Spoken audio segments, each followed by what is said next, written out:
Selamat sore, saudara yang terkasih dalam nama Tuhan Yesus. Mari kita mulaikan ibadah kita pada sore ini. Saya undang kita semua bangkit berdiri. Kita naikkan pujian Bapa Engkau Baik.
Itulah pernyataan kami sore ini.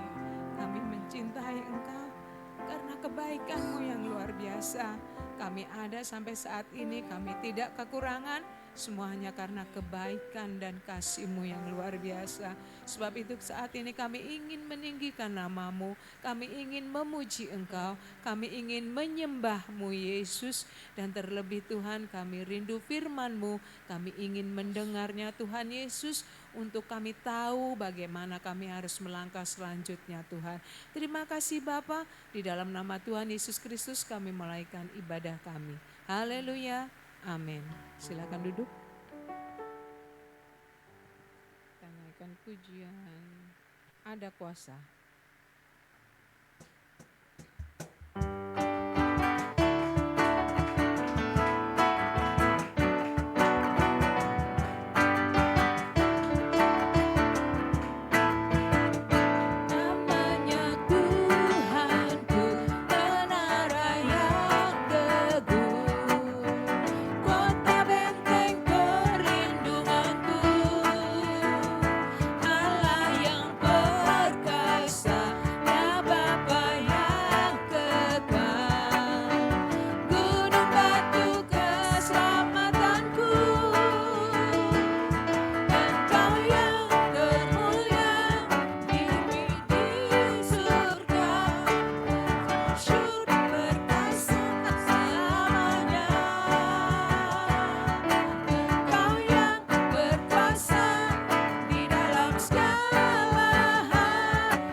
bersorak-sorai. Saya undang kita semua bangkit berdiri.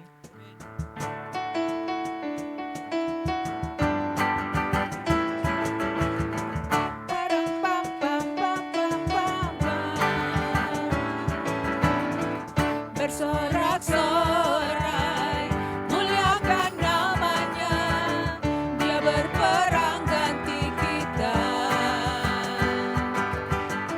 Bertepuk tangan, muliakan namanya, dia selamatkan jiwa kita. Satu-satunya penebus, kalahkan maut, bangkit dan hidup. Tuhan yang memberi kemenangan, bersama kita, di dalam kita. Masuk dalam kemuliaannya, yang perlindungan dan pengharapan.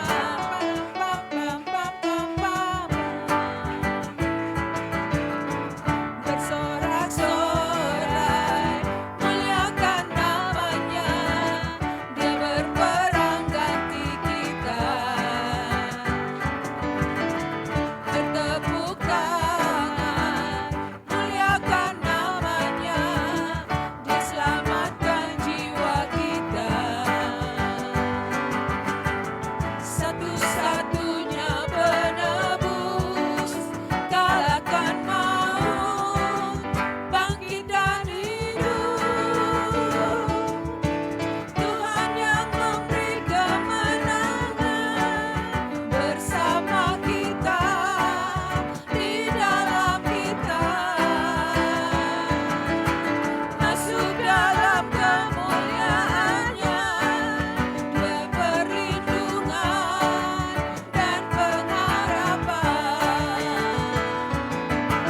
Tuhan yang memberi kemenangan, bersama kita, di dalam kita. Masuk dalam kemuliaannya, dia perlindungan dan pengharapan. Tuhan yang memberi kemenangan, bersama kita, di dalam kita. Masuk dalam kemuliaannya, dia perlindungan dan pengharapan.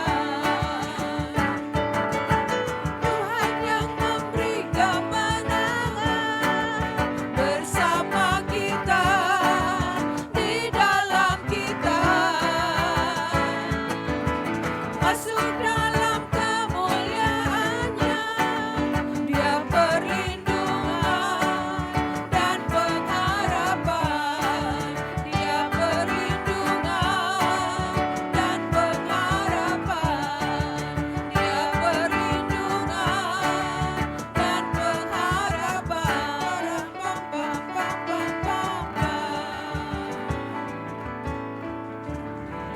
Kita tetap bangkit berdiri. Sebentar kita mau mendengar firman Tuhan. Kita naikkan Ku Rindu Sabdamu.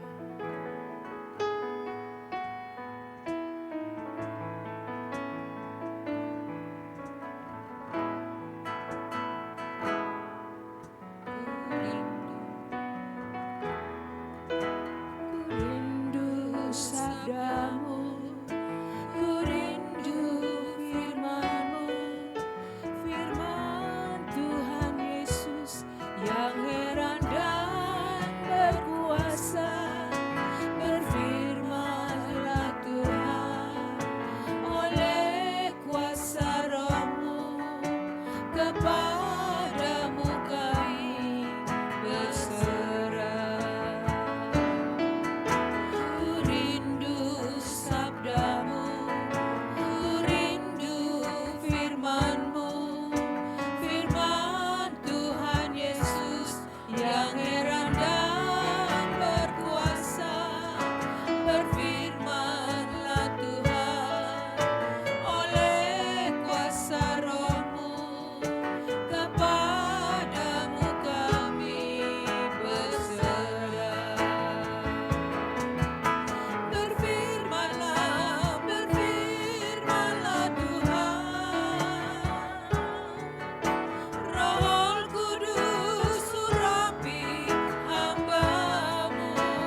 kami bosan Tuhan Yesus, tidak pernah kami enggan.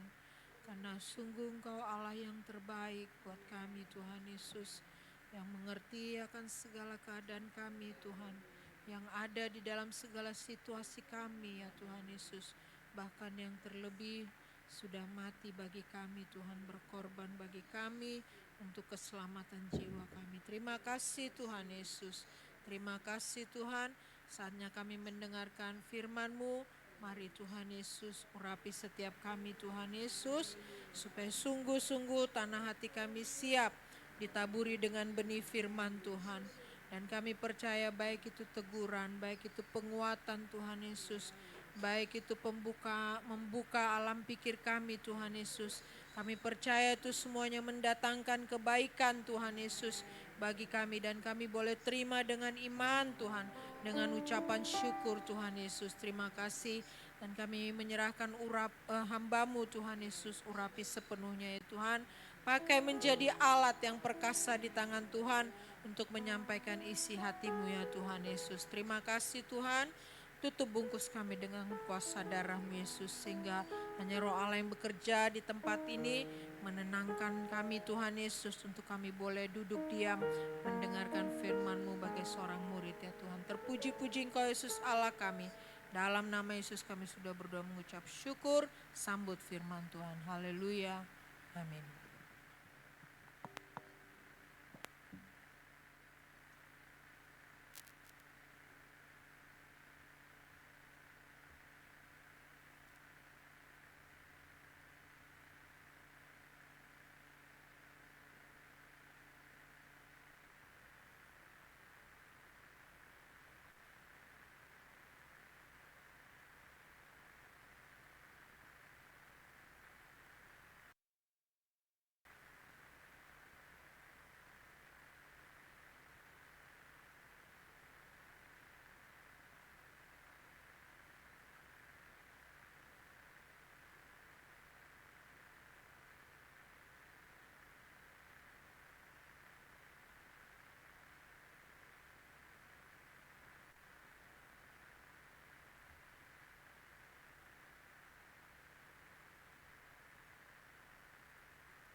Ya, kita ada karena anugerah.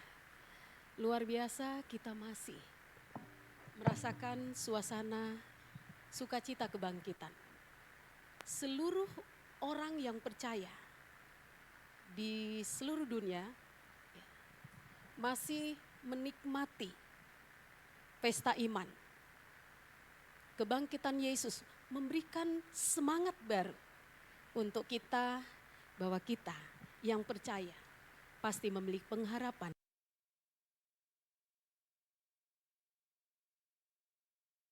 Sama-sama kita membuka Alkitab.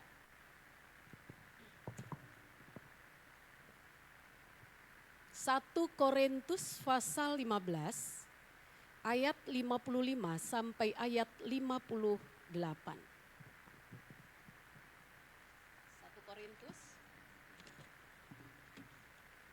1 Korintus 15 ayat 55 sampai 58, demikian bunyi firman Tuhan. Hai maut, di manakah kemenanganmu? Hai maut, di manakah sengatmu? Sengat maut ialah dosa, dan kuasa dosa ialah hukum Taurat. Tetapi syukur kepada Allah yang telah memberikan kepada kita kemenangan oleh Yesus Kristus Tuhan kita. Karena itu, saudara-saudaraku yang kekasih, berdirilah teguh, jangan goyah, dan giatlah selalu dalam pekerjaan Tuhan. Sebab kamu tahu bahwa dalam persekutuan dengan Tuhan, jerih payahmu tidak sia-sia. Saudara, pesta perayaan kebangkitan Kristus itu masih terasa oleh kita, bahkan semua umat percaya yang ada di kolong langit ini. Saya membaca satu sejarah singkat, yaitu tentang bagaimana kasih Tuhan yang begitu luar biasa. Sebab apa? Sejak manusia jatuh dalam dosa, kemuliaan yang ada dalam diri manusia nampak mulai rusak, atau kemuliaan Allah yang nampak dalam diri manusia mulai rusak. Nah, kerusakan itu makin hari makin bertambah besar dan akan mencapai puncaknya pada akhir zaman. Allah yang penuh kasih tidak membiarkan manusia berkubang di dalam lumpur dosa. Oleh sebab itu, Ia mulai bekerja dan mengadakan pemulihan. Ia memanggil Abraham dan menyatakan rencananya kepadanya. Rencana Allah itu berjalan terus dan digenapi melalui keturunan Abraham, Ishak, Yakub, Yusuf, Yosua, dan akhirnya sampai pada puncaknya oleh Yesus Kristus yang merupakan gambar Allah atau gambar Allah yang sempurna. Puji nama Tuhan. Tema malam hari ini saya beli judul Bangkit dan Jadilah Pemenang. Pasti kita kalau bicara tentang pemenang, pasti kita semua menginginkan jadi pemenang. Nah, hai maut, di manakah kemenanganmu? Ini dan hai maut, di manakah kemenanganmu? Hai maut, di manakah sengatmu? Pertanyaan ini merujuk pada kemenangan atas maut yang diberikan oleh Yesus. Dan bahwa kita lihat sengat maut ini adalah dosa ya Bapak Ibu. Ini juga pernyataan yang memprotes kekuasaan maut yang pada akhirnya dikalahkan oleh Yesus lewat kebangkitan di Bukit Golgota. Nah, fakta kebangkitan Kristuslah yang membuat setiap orang percaya dibebaskan dari belenggu dosa. Saudara yang kekasih, inilah perbedaan antara kita yang percaya dengan orang yang tidak percaya dan menolak Kristus. Kita lihat di dalam pembacaan ayat ini bahwa kematiannya itu untuk menebus dosa-dosa kita. Dan kebangkitannya membuktikan dia telah mengalahkan dosa. Oleh sebab itu, kemenangan itu sudah ada dalam diri Bapak, Ibu, Saudara dan saya. Sudah ada dalam diri kita. Yang seharusnya kita tetap memelihara iman dan tetap percaya pada Yesus. Apapun masalah, pergumulan, persoalan yang saudara dan saya hadapi. Ada orang berkata begini, Ibu, kalau Yesus sudah bangkit, berarti sebenarnya seharusnya kita yang percaya tidak akan pernah menghadapi persoalan atau masalah. Bukankah masalah dan persoalan sudah ditanggung di atas kayu salib?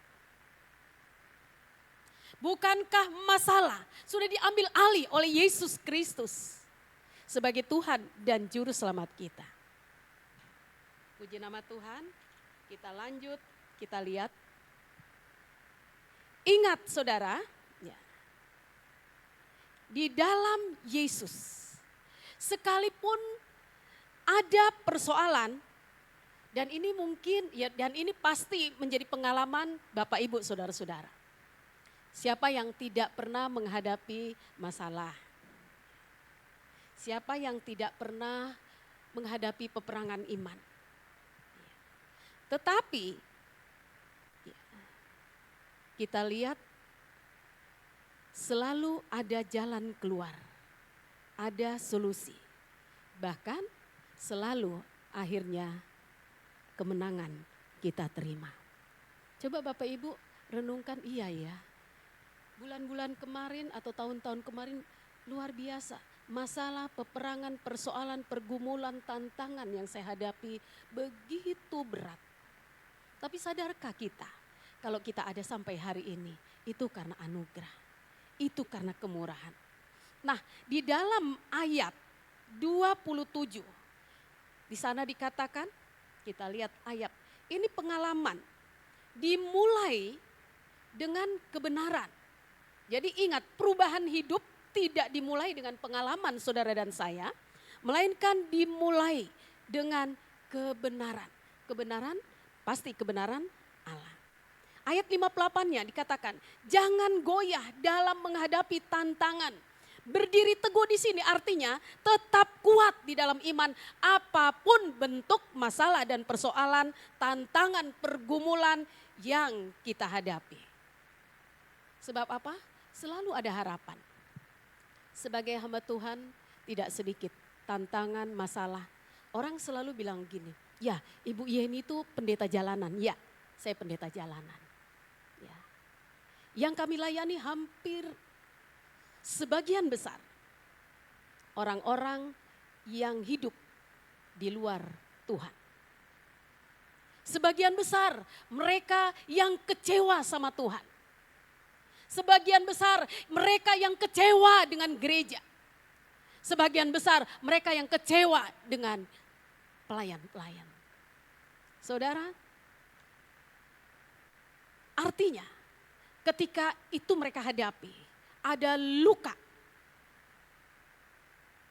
Dan tidak ada satupun orang yang mampu atau bisa menolong dari setiap apa yang mereka hadapi. Puji Tuhan, Bapak Ibu saudara-saudari yang kekasih. Kalau tadi pertanyaan, iya. Kalau kita ada masalah, sebenarnya Tuhan sudah tanggung dong. Semua yang kita hadapi. Sehingga di dalam ayat 58 tadi katakan jangan goyah dalam menghadapi tantangan. Nah, berdiri teguh, sekali lagi saya garis bawahi, itu artinya tetap kuat. Saudara dan saya harus tetap kuat, mau tidak mau, suka tidak suka. Sebab apa? Lewat tantangan hidup kita semakin kuat. Ya. Kita semakin berakar. Di sanalah kualitas iman kita. Bentuknya akan nampak. Olehnya saudara yang kekasih. Bukan iman yang besar. Melainkan iman yang benar. Iman yang benar itu harus berdasarkan atau berdasarkan pada Injil. Jadi kita harus memiliki pola pikir dan sikap hidup seorang pemenang. Apa sih ciri-ciri seorang pemenang? Kalau tadi kan, ayo bangkit. Kalau di daerah-daerah terpencil ya, kalau Paskah, hari-hari besar Paskah atau Natal, itu pasti gereja tidak cukup. Ya. Jadi momen-momen khusus seperti perayaan Natal, Tahun Baru, atau juga perayaan Paskah, gereja hampir tidak bisa menampung ya, umat yang datang. Saudara, saat Paskah tidak sedikit, ada begitu puluhan ucapan selamat Paskah, selamat kemenangan yang saya terima. Tapi bukan itu yang Tuhan inginkan. Bagaimana kebangkitan Yesus itu harus menjadi warna kehidupan kita, sehingga semangat kebangkitan Kristus tidak hanya terjadi ketika Paskah atau perayaan Paskah, tapi itu harus menjadi style kita, gaya kita. Setiap hari, setiap detik, kemanapun saudara dan saya pergi dan berada. Karena kalau di dalam gereja semua orang bisa jadi kudus, ya. Kita takut mengeluarkan kata-kata yang tidak baik, rasanya tidak layak, ya saudara. Tetapi begitu kita ada di luar gereja, justru siapa diri kita itu pada saat kita ada di tengah-tengah lingkungan kita bermasyarakat, lingkungan kita bekerja, lingkungan kita bertetangga, dan lain-lain sebagainya. Apa sih ciri-ciri orang yang mengalami kemenangan iman atau yang memiliki iman pemenang? Tidak mudah bersungut-sungut ya saudara. Tidak mudah kecewa. Apalagi kecewa pada Tuhan, marah pada Tuhan. Ketika kami melayani satu orang bapak di daerah Pasar Rebo, bapak ini berkali-kali memberangkatkan kurang lebih sekitar 12 orang sekali berangkat ke Israel untuk berziarah. Saudara, beberapa kali kami hadir, diundang dalam pelayanan, saya lihat yang tidak melayani pun, dia bagikan amplop. Saya berapa kali diantar, pergi dijemput, pulang diantar. Pada suatu hari, dia menghadapi sebuah masalah dan posisinya ada di titik terendah. Saudara, dia kecewa pada Tuhan. Saking kecewanya, karena kecewanya, sampai-sampai makan, berdoa pun enggan. Saudara, pada waktu kami diminta oleh istrinya untuk melayani, saya katakan, Pak, Bapak kecewa sama Tuhan, Bapak marah sama Tuhan, Tuhan tetap Tuhan. Dia tidak akan pernah berubah. Yang saya takutkan ketika Bapak marah, Bapak kecewa sama Tuhan, kecewa dengan keadaan. Tiba-tiba dia dijemput Tuhan. Maka sia-sialah semua pemberian, semua korban Bapak, semua pelayanan yang Bapak lakukan dengan luar biasa. Tidak ada artinya. Saudara, tetap pada waktu dia ada di salah satu lembaga permasyarakatan, dan itu dia ada di sana pun itu karena kesalahannya. Saudara, pada saat dia di penjara, tiba-tiba orang tuanya dipanggil Tuhan. Karena alasan satu dan lain hal, dia tidak diizinkan untuk pulang ke rumah atau menghadiri pemakaman ibu terkasih. Wah, itu tambah kecewa, tambah marah. Saudara, apa yang terjadi? Pada suatu hari, sekitar jam 10 malam, saya ditelepon oleh istrinya menangis. Ternyata dia mengalami pendarahan otak, pembuluh darah otak pecah. Jam 10 malam, saya masih ada di Pondok Indah dalam pelayanan. Lalu saya dengan suami, Pak Bakri, kami berangkat ke salah satu rumah sakit. Waktu saya masuk ke sebuah tempat, saya lihat dia sudah tidak bergerak. Waktu saya panggil namanya, kakinya bergerak. Tiba-tiba dia seperti ingin bangun. Saya pegang tangannya, saya katakan, Pak, kalau masih dengar suara saya, minta ampun sama Tuhan. Tiba-tiba saya lihat air matanya keluar dari mata.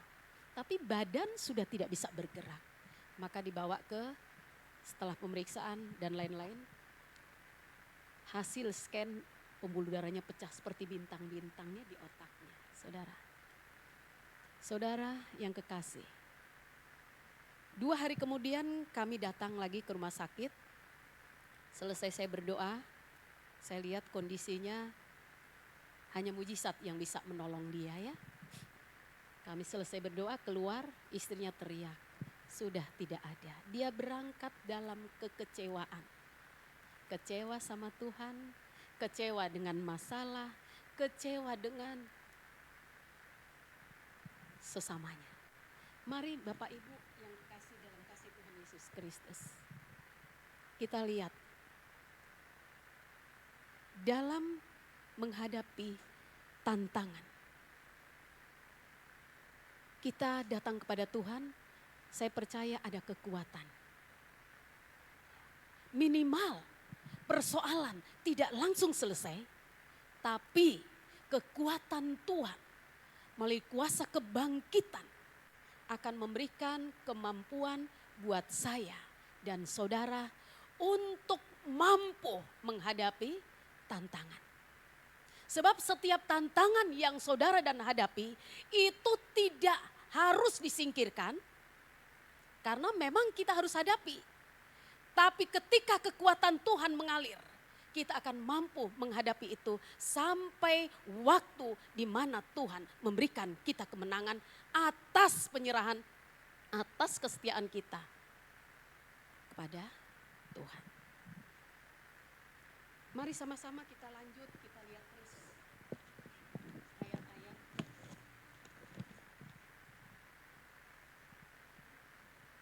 Nah, di dalam pengiringan kita itu ada yang namanya penghalang.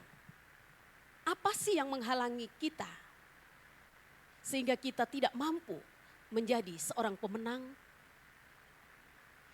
Kalau Yesus mati itu karena dosa saudara dan saya.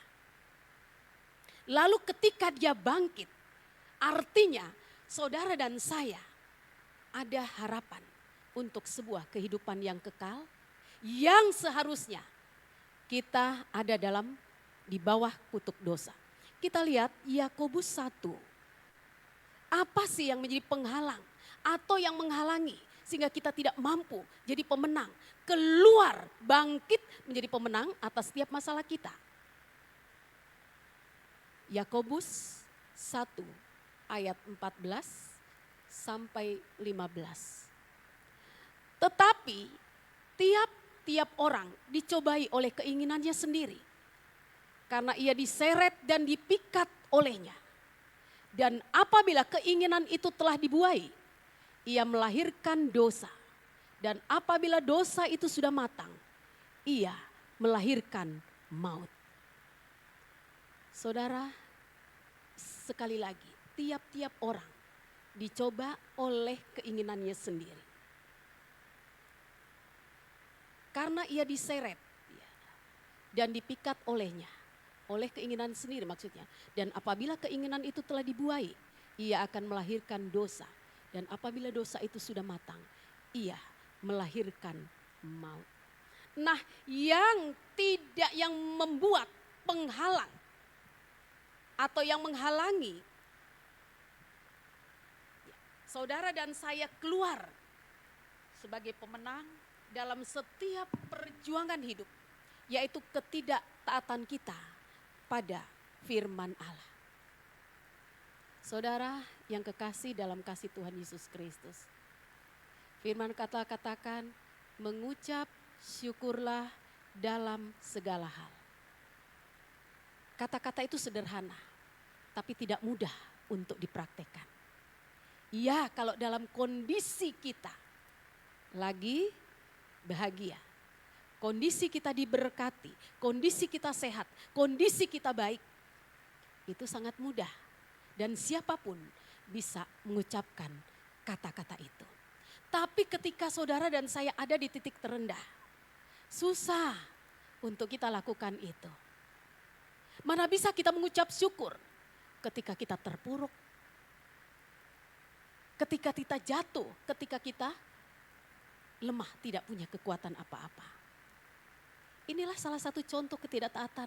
Padahal kata-kata mengucap syukurlah dalam segala hal itu sebuah kalimat atau kata-kata yang sederhana dan kelihatannya mudah, tetapi ternyata susah kita praktekkan. Ini artinya ketika kita tidak mampu melakukan itu sama saja kita tidak taat. Ya. Yang kedua, Amsal 22 ayat 6. Didiklah orang muda menurut jalan yang patut baginya, maka pada masa tuanya pun ia tidak akan menyimpang daripada jalannya. Ini berbicara tentang ketidakdisiplinan. Itu pun bisa menjadi penghalang untuk kita keluar tidak sebagai pemenang, tapi sebagai pencundang. Saudara, ketidaktaatan, ketidakdisiplinan itu seringkali menjadi penghalang untuk kita jadi pemenang. Enaknya saudara kalau pas-pasca, kukan jadi pemenang, kita loncat-loncat. Begitu 2 hari lewat, ketika kita menghadapi juga ujian, tantangannya, rasanya berat sekali untuk kita melakukan hal itu. Nah, ada 3 hal yang perlu kita lihat untuk mengalami kemenangan. Saudara, jadi tujuan kematian dan kebangkitan Kristus itu sebenarnya agar kita menjadi orang-orang percaya bukan hanya sebagai pemenang, tapi lebih dari pemenang. 3 hal untuk mengalami kemenangan. Yang pertama, Efesus 4 ayat 2. Apa sih? Ya. Cara atau apa sih hal-hal yang akan membuat saudara dan saya mampu atau bisa menjadi seorang pemenang, keluar sebagai pemenang dalam hal apa saja? Yang pertama, Efesus 4 ayat 22, menanggalkan manusia lama kita. Apa manusia lama itu? Saya tidak bahas panjang lebar saudara, tapi saudara pasti tahu. Kita ini adalah gereja yang dalam bahasa asli Alkitabnya, saudara dan saya adalah gereja, dalam bahasa asli Alkitabnya adalah eklesia. Ya. Jadi kalau bicara tentang gereja, itu bukan berbicara tentang bangunan. Kalau bangunan itu namanya gedung gereja. Tapi yang sesungguhnya, yang dimaksud oleh firman Allah, gereja Tuhan adalah itu saya dan saudara. Kita ini gereja Tuhan. Kita ini eklesia. Apa itu eklesia? Eklesia itu adalah orang-orang yang dipanggil dari gelap ke tempat yang terang. Siapa eklesia? Eklesia adalah saudara dan saya. Kita ini tadinya hidup di bawah kutuk dosa. Saudara, tapi karena begitu besar kasih Allah akan dunia ini, sehingga diberikan anaknya yang tunggal. Supaya barang siapa, ada pengecualian barang siapa yang percaya akan dia tidak binasa, melainkan beroleh hidup yang kekal. Banyak orang yang kami layani, ya, itu orang-orang yang background atau latar belakangnya gelap atau hidup di dunia hitam. Saya bersyukur di Mission Care, saya adalah koordinator doa. Koordinator doa Mission Care Pusat. Karena Mission Care itu membawahi 22 cabang di Indonesia. Ya, di kota-kota besar. Nah, ada sekitar 5 tim doa kami. Karena di Mission Care tim doa itu kami dari berbagai pendeta dari berbagai gereja, ya, ada Bethel, ada Betani. Puji Tuhan, dari 5 anggota tim doa yang sekarang mereka adalah pendeta-pendeta, itu ada yang 9 kali keluar masuk penjara. Saudara, ternyata menurut kesaksian 9 kali masuk penjara, penjara tidak bisa merubah karakter hidup yang lama mereka. Karena itu sebenarnya jadi jubah kenikmatan, jubah keindahan, jubah kebanggaan. 9 kali keluar masuk penjara tidak mampu merubah karakter seorang yang seperti itu. Yang satu, dia seorang penjahat, pembunuh kelas berat. Yang pada akhirnya oleh karena anugerah Tuhan diubahkan, bolak-balik keluar Nusa Kembangan. Toh Nusa Kembangan juga tidak mampu merubah hidupnya menjadi baik. Saudara yang kekasih, satu lagi seorang preman ya, di daerah Tanah Abang. Menurut kesaksiannya, kerjanya tiap malam beredar menagih uang dari para wanita-wanita malam yang berkeliaran di Tanah Abang pada waktu itu. Itu pun kejahatannya luar biasa. Ada satu lagi preman ya, di Pasar Senin. Ada satu lagi preman, menurut kesaksiannya siang jadi malam, malam jadi siang. Kalau dia pulang habis terima uang, dia berikan ke istrinya. Tapi waktu berangkat rapi pulang pakaian sudah digantung, ya jalan miring. Begitu bangun pagi, uang yang dia berikan, uang belanja diambil kembali. Ya, jadi uang itu numpang nginep cuma semalam. Terus saya lihat wajahnya kayaknya nggak mungkin ya. Dia bilang selokan itu tempat tidur saya. Saudara, pintu penjara tidak mampu merubah karakter kehidupan mereka. Tapi perjumpaan mereka dengan Yesus, Sang Juru Selamat, akhirnya membuat mereka meninggalkan jubah yang kotor. Lalu berpaling 180 derajat.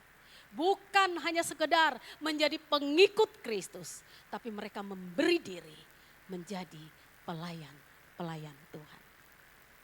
Ya, kesaksiannya hampir sama. Mereka keluar masuk penjara bukan lagi karena kejahatan, tapi karena mereka terbeban dengan teman-teman, dengan orang-orang yang masih di balik terali besi. Gajinya berapa? 1 kali 24 jam. Pendeta jalanan tidak punya kolektif. Pendeta jalanan tidak punya persembahan. Pendeta jalanan tidak punya perpuluhan. Tapi dipelihara oleh Tuhan. Itu kebesaran Tuhan. Itu kehebatan Tuhan. Kenapa? Kami sadar justru karena kematian Yesus itulah membuat kami memberi diri dengan sukarela tanpa mengharapkan sesuatu dari Tuhan. Dan bonusnya Tuhan kasih hidup yang sejahtera. Hidup yang penuh kebahagiaan. Ternyata dalam pelayanan konseling saya melayani begitu banyak orang yang tidur di atas uang. Tapi mereka katakan kami tidak bahagia. Saya pikir kalau orang banyak uang itu bahagia tidak pernah susah. Ternyata dia katakan kami tidak bahagia. Kenapa? Ya, suami pulang bawa uang segembok-gembok tapi tidak pernah pulang. Saudara, jadi kebahagiaan, ternyata kebahagiaan itu, bahagia itu ketika Yesus ada di dalam hati kita. Makan sederhana, ikan asin, pakai sambal. Ya, Pak Guru bilang colo dabu-dabu, tapi karena ada Kristus maka ikan asin pun nikmatnya seperti ayam goreng ya. Bapak Ibu coba deh, Ibu makan ayam terus bersungut-sungut, menghadapi beban, menghadapi masalah nggak enak. Baru 1 sendok kenyang. Tapi begitu kita sukacita, lihat suami berseri-seri, apalagi kalau saya lihat Pak Bakri, wah kekuatan baru mengalir ya. Ternyata sudah sehat ya. Walaupun orang bilang dokternya galak.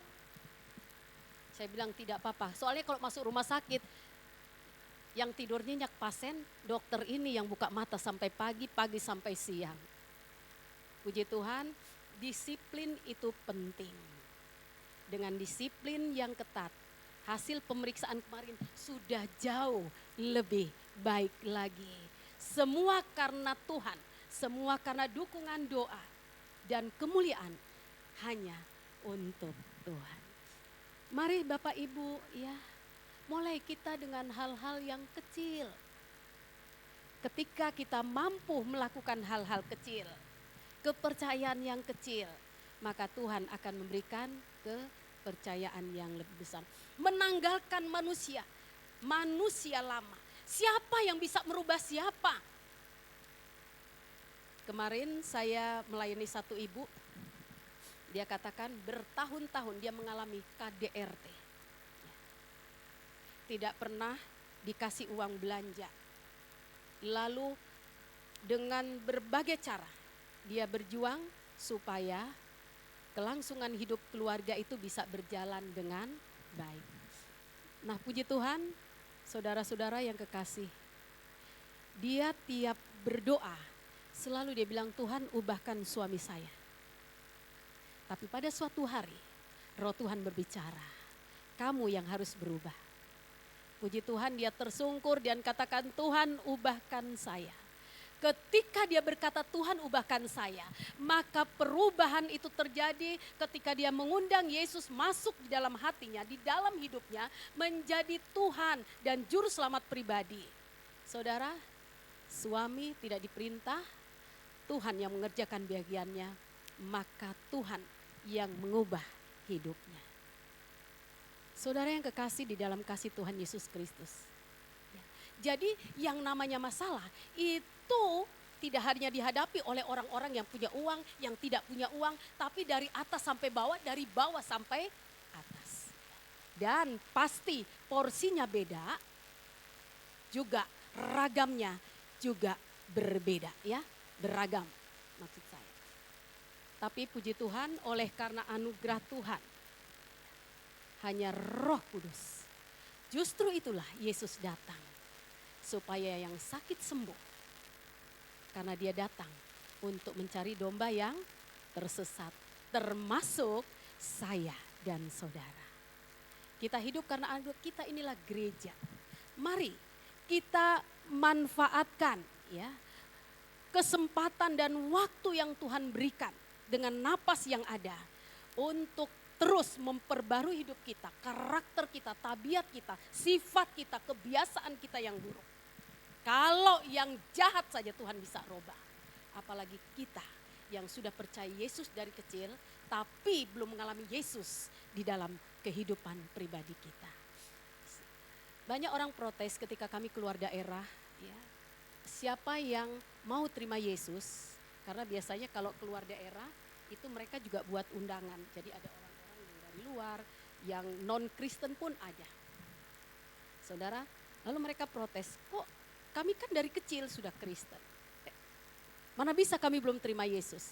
Saudara, Yesus itu sebuah pribadi yang harus diterima oleh setiap pribadi di dalam keluarga. Jadi walaupun pendeta anaknya tidak setia, itu juga karena belum terima Yesus secara pribadi. Yesus adalah sebuah pribadi. Sehingga harus diterima dalam setiap pribadi yang ada dalam keluarga. Saudara yang kekasih, Efesus 4 ayat 23. Kita lihat Efesus 4 yang di bawah. Oh enggak ada. Oh Efesus 4 ayat 23 enggak ada ya. Kita lihat Efesus mungkin bisa. Efesus 4 tolong dibacain ya. Siapa? Yang kedua, untuk mengalami kemenangan.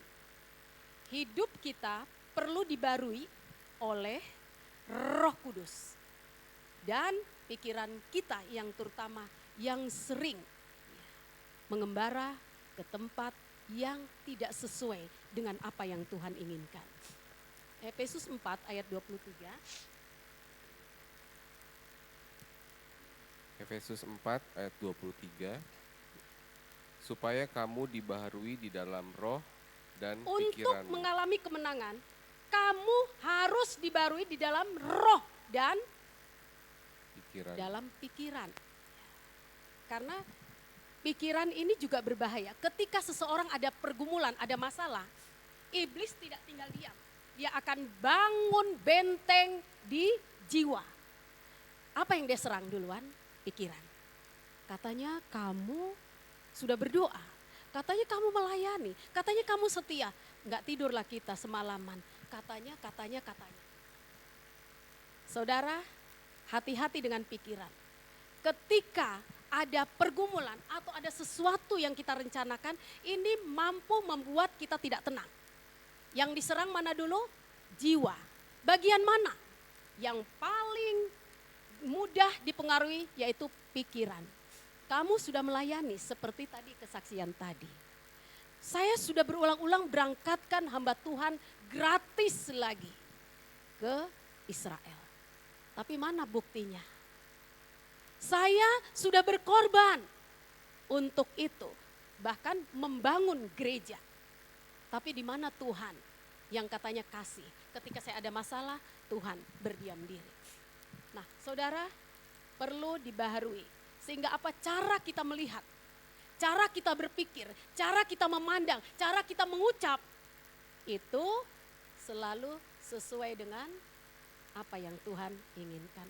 Saya beberapa hari lalu dengan Pak Bakri kami baca kisah Daud itu luar biasa. Dalam semua perencanaan, Daud tidak pernah bertindak sendiri. Dia selalu bertanya dulu sama Tuhan. Tuhan, apakah aku harus maju? Terbalik kita ya, kita buat program banyak. Baru kita bilang Tuhan, ini program kami. Iya kan Bapak Ibu, punya program banyak sekali. Baru kita bawa program itu ke dalam tangan Tuhan. Daud tidak. Daud selalu bertanya Tuhan, apakah aku harus maju berperang? Nanti ada tanda Tuhan berikan. Kalau sekarang mungkin Tuhan tidak berbicara, tapi ada cara Tuhan untuk menjawab setiap pertanyaan kita. Tuhan, apakah kami harus berperang melawan orang Filistin? Tuhan bilang, jangan, tapi buatlah lingkaran di belakang mereka. Itu salah satu. Lalu mereka membuat. Apakah kami harus maju? Tidak, jangan. Ya. Jadi selalu, dan apa? Ketaatan Daud yang selalu menghubungkan Tuhan dalam setiap programnya, menghasilkan jawaban bukan sesuai apa yang Daud inginkan, tapi selalu jawabannya sesuai dengan apa yang Tuhan mau. Dan itu sangat menguntungkan Daud. Ya. Puji Tuhan. Yang terakhir, ketiga ayat terakhir, Efesus 4 ayat 2.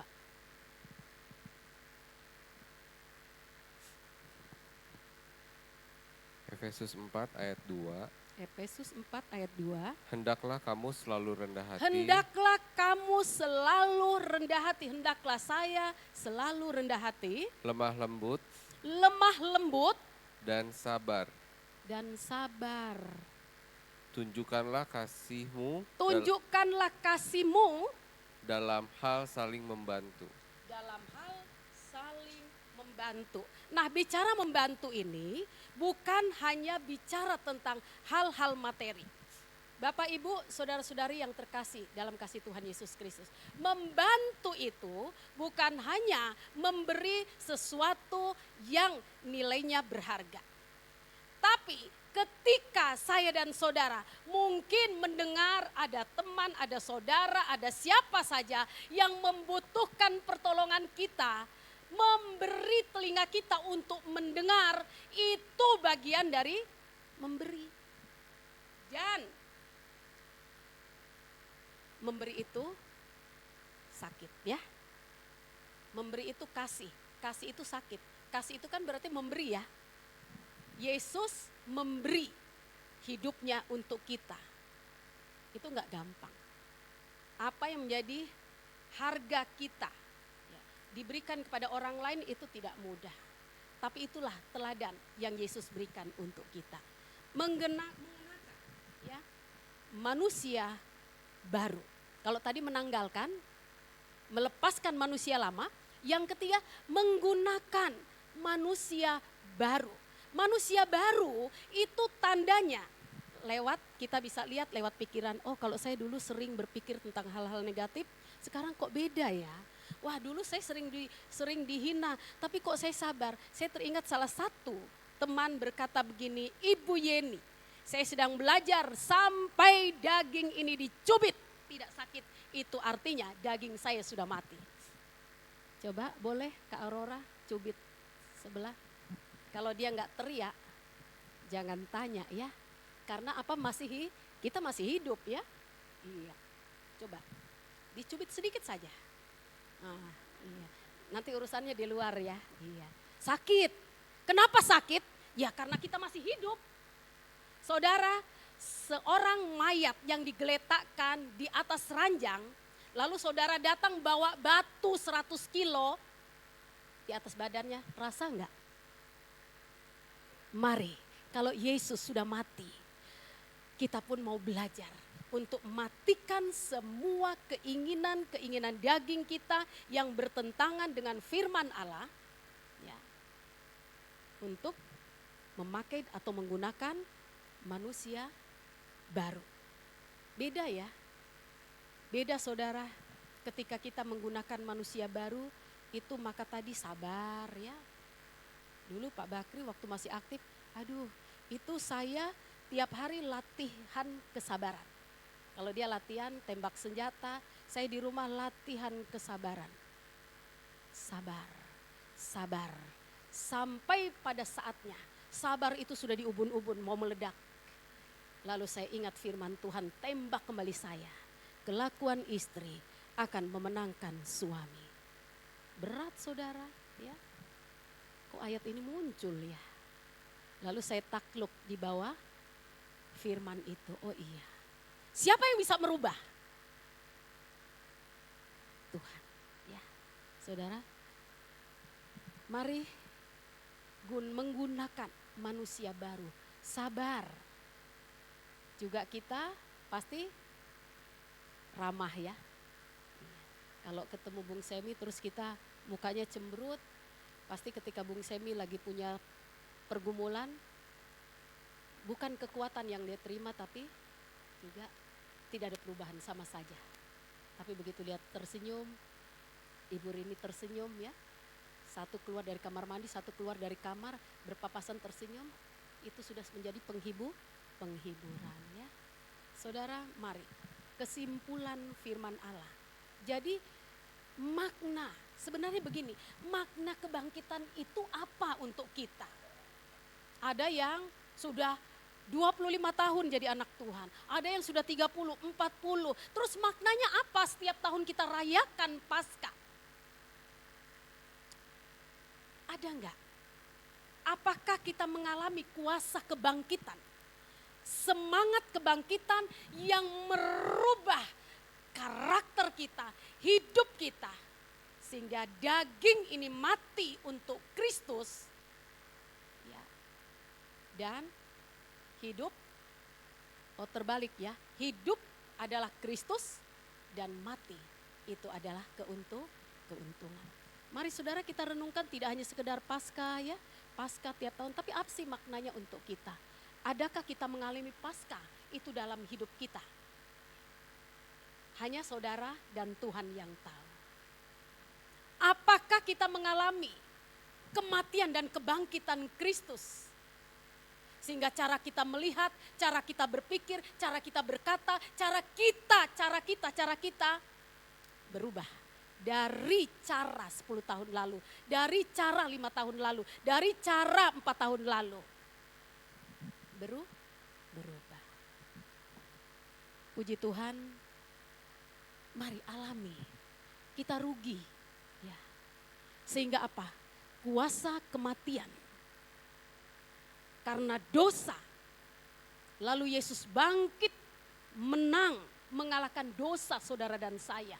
Yang tadinya kita hidup di bawah kutuk dosa. Akhirnya kita punya pengharapan. Saya lihat sebuah tayangan bagaimana seorang budak zaman dulu, budak belian. Itu telinganya ditindih, saudara. Lalu mereka lehernya itu dipakein rantai besi. Lalu ditarik pakai tali atau kaki ini ya, dua tangan diikat dengan rantai besi, kaki juga. Jadi jalannya juga susah ya. Dan itu ditarik seperti sapi. Saudara, ada seorang wanita di pasar budak yang menjerit kesakitan. Dia teriak karena dia akan dijual. Tiba-tiba ada seorang budak belian atau orang negro, orang hitam. Tiba-tiba datang seorang pemuda atau seorang pria kulit putih yang menawar harga wanita ini. Dia tanya berapa harganya dan penjual ini memberitahukan nilai jual seorang budak. Maka dia berikan uang, lalu dia tinggalkan. Tinggalkan wanita ini sudah ditebus, sudah dibebaskan, dibayar lunas. Tapi pria ini tidak menjadikan dia budak.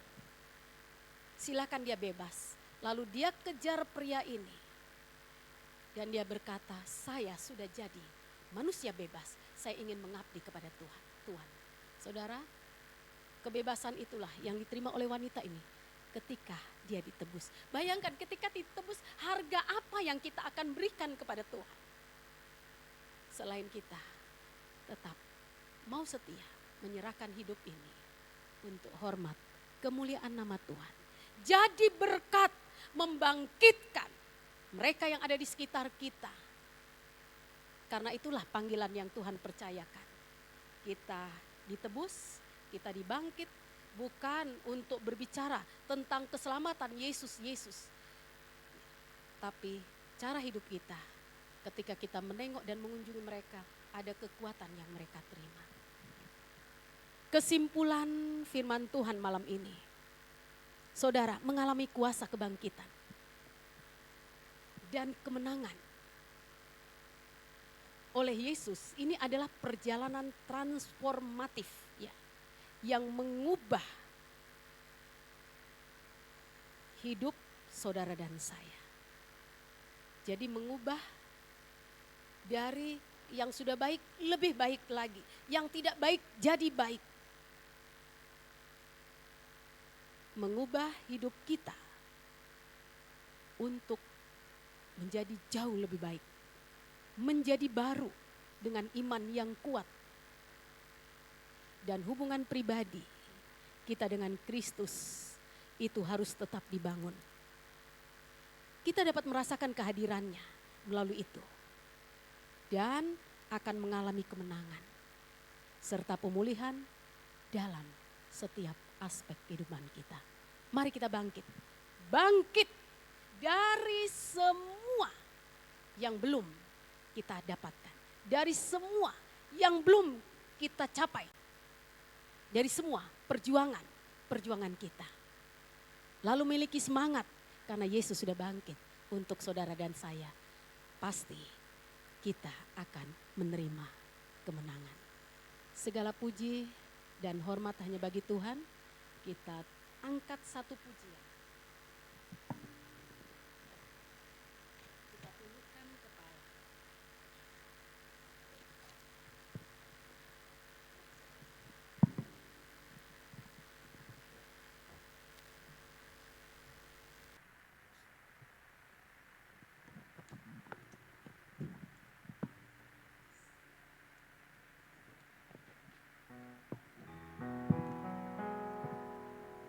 Kita tetap tundukkan kepala.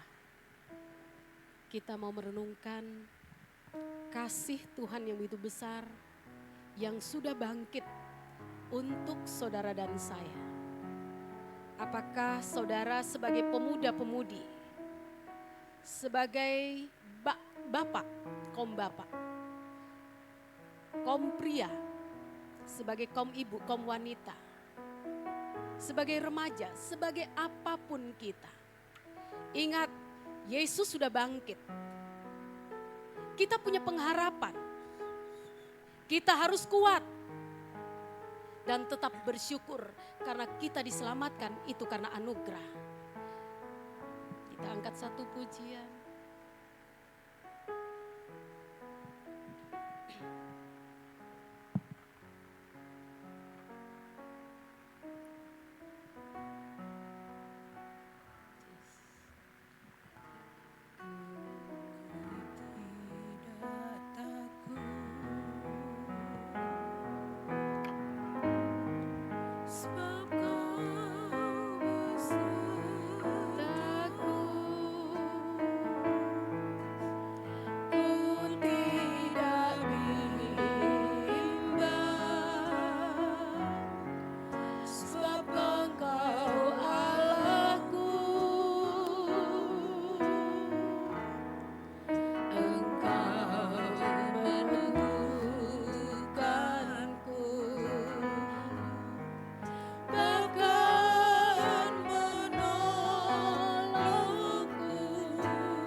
Kembalikan kepada Ibu Rili untuk melanjutkan pekerjaan ini.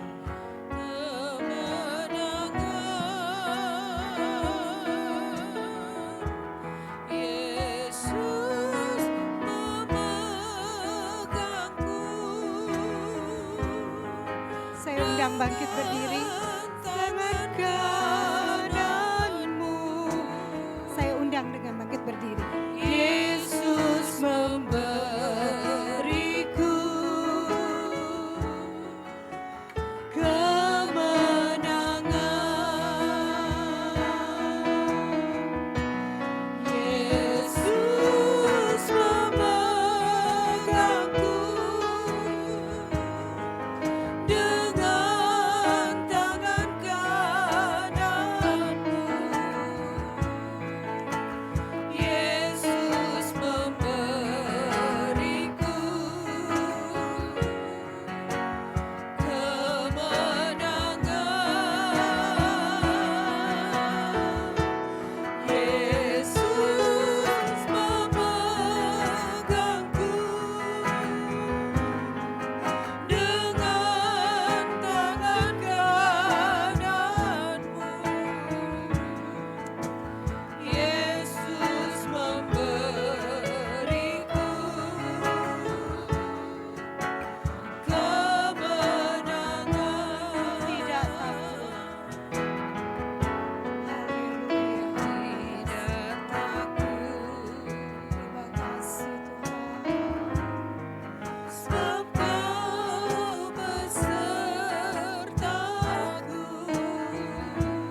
Pujian syukur kami kepadamu Tuhan Yesus.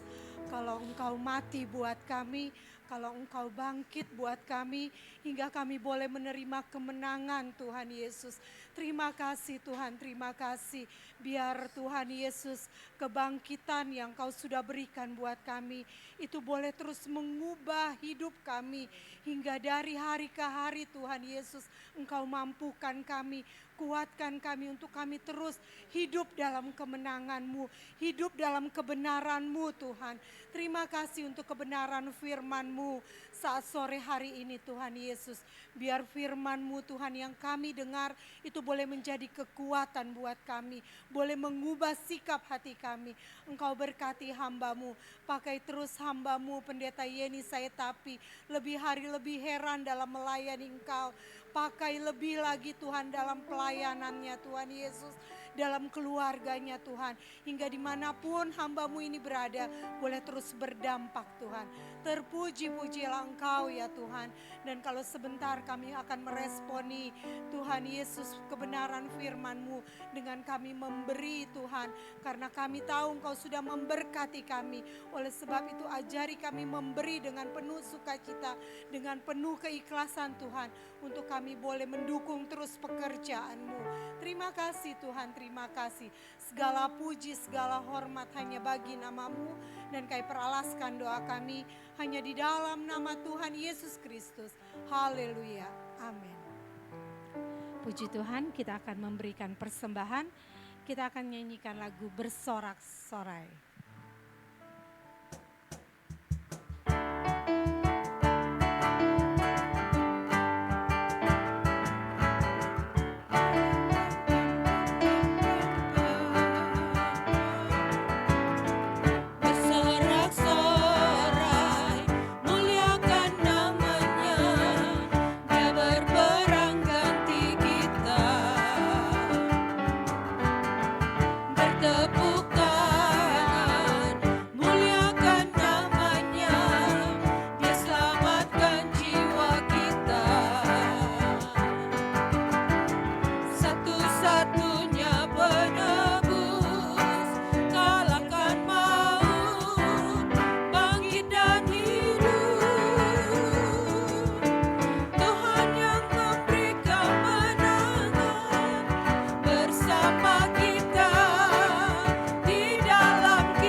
Lagunya bersorak-sorainya ternyata lagu ini. Apa saya bisa nanti ya kolekta, tapi pas saya lihat singernya kan ada jago menyanyi. Jadi saya sangat terbantu. Puji Tuhan. Biarlah persembahan yang sudah diberikan untuk pekerjaan Tuhan, biarlah itu untuk kemuliaan nama Tuhan. Pengumuman kegiatan minggu ini hanya ada Zoom secara online baik Selasa dan Jumat. Kalau tidak bisa bergabung secara online dengan kami, boleh melihat dari rekaman YouTube kami. Saya rindu banget Bapak Ibu saudari-saudari ambil waktu untuk lihat lagi gitu rekaman YouTube kami, karena itu benar-benar sangat memberkati, memberi pengetahuan, terlebih pastinya minta hikmat dari Tuhan untuk kita lebih mengerti lagi apa yang Bung Semi utarakan. Itu juga semua Bung Semi bukan dari pemikiran Bung Semi ya, Bung Semi itu belajar dari buku, pastinya itunya semua dari Tuhan yang beri. Jadinya saya rindu biar kita sama-sama belajar kebenaran firman Tuhan. Saya juga masih jauh untuk kalau mengerti firman, walaupun suami saya lebih mengerti, enggak serta-merta istrinya ngerti banget ya, enggak ternyata. Jadi biar setiap hari kita belajar rindu kebenaran firman Tuhan. Itu saja, hari Minggu tetap ada perjamuan kudus di tempat ini jam 5 sore. Kita akan tutup ibadah kita saat sore hari ini. Kita berdoa buat saudara kita yang sakit. Kita berdoa buat Ibu Golda yang sedang sakit saat ini. Sakitnya sebenarnya nggak dirawat di rumah sakit, tapi sakitnya kayaknya lama. Tapi biarlah dengan penyakit yang Ibu Golda alami itu boleh menjadi bukan sungutan, tapi biarlah boleh bersyukur, biar Ibu Golda iman percayanya boleh bertambah. Kita juga berterima kasih kalau Kak Karla hari Rabu itu sakit, dia nggak ada ya saat ini. Sempat dirawat di rumah sakit hari Rabu sampai hari Jumat. Tapi puji Tuhan kalau sudah sehat, itu kami tahu semua kemurahan Tuhan. Itu saja, saya undang bangkit berdiri, kita akan nyanyikan lagu Kemurahan-Mu Lebih Dari Hidup.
Kami bersyukur Tuhan, kami berterima kasih.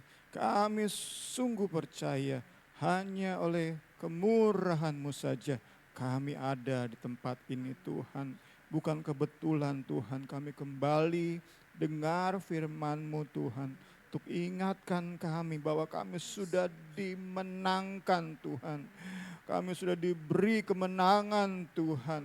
Kami mau Tuhan Yesus memanfaatkan kebebasan tersebut untuk mempermuliakan nama-Mu Tuhan. Kami rindu menggunakan sisa hidup kami entah berapa lama.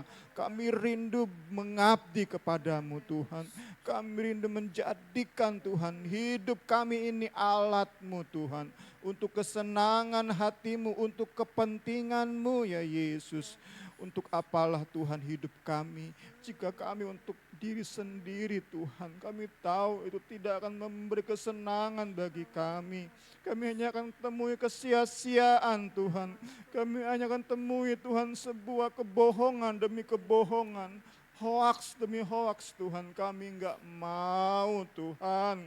Firman-Mu ingatkan kami sore hari ini Tuhan. Kami berbahagia saat kami mengabdi kepadamu. Saat kami yang sudah dibebaskan, kami mengabdi kepadamu. Terima kasih Tuhan. Kami sungguh mengucap syukur di sore hari ini. Kami berdoa Tuhan, kami bersyukur buat Tuhan, Kak Carla yang sudah Engkau tolong Tuhan, lewati masa Tuhan sakitnya, dan kami berdoa supaya terus Tuhan perlindungan, penjagaan-Mu Tuhan, kekuatan ilahi Tuhan Yesus. Pikiran-pikiran yang terus dibaharui Tuhan menjadi bagian Kak Carla Tuhan. Sehingga apapun masalah yang harus ia hadapi, ia bisa menjadi pemenang Tuhan. Keluarganya bisa menjadi pemenang Tuhan Yesus. Haleluya, haleluya, segala hormat kemuliaan bagi Yesus. Kami juga berdoa buat Cigolda Tuhan dalam sakitnya hari-hari ini Tuhan. Haleluya, haleluya, usahanya untuk berobat Tuhan. Kami menyerahkan ke dalam tangan-Mu saja. Engkau yang campur tangan Tuhan. Kami satukan hati, kami berdoa di dalam nama Yesus Kristus. Kekuatan sorgawi Tuhan Yesus jadi bagiannya Tuhan. Kesembuhan ilahi jadi bagiannya. Engkau yang sanggup memberi tubuh yang sehat, tubuh yang kuat Tuhan.